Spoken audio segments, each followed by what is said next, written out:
আসসালামু আলাইকুম প্রিয় দেশবাসী। আমরা একটা সংকটকালীন সময়ের মধ্য দিয়ে যাচ্ছি। গতকাল মাইলস্টোনে যে ঘটনাটি ঘটেছে, আমাদের অনাকাঙ্ক্ষিত বিমান দুর্ঘটনায় আমাদের অসংখ্য শিক্ষার্থী নিহত হয়েছে। তাদের আত্মার মাগফিরাত কামনা করছি এবং যারা হসপিটালে কাতরাচ্ছে আমরা তাদের সুস্থতা কামনা করছি। আমরা যে শোকাবহ পরিবেশ তৈরি হয়েছে সেটি কাটানো আমাদের একটা জাতির জন্য খুবই কঠিন এবং খুবই দীর্ঘ একটি প্রক্রিয়া। আমরা আগামীকাল চাঁদপুরে শোক মিছিল আমরা করব। আমরা যারা নিহত হয়েছে সেসব শিক্ষার্থীরা এবং যারা আহত হয়েছে তাদের স্মরণের জন্য আমরা দোয়া করব।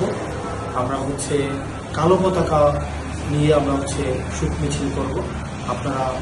আমরা চাঁদপুরে আপনারা যারা আছেন আপনাদের সাথে কালকে আমরা এই শোকের মধ্য দিয়ে তাদেরকে স্মরণ করব। আসসালামু আলাইকুম।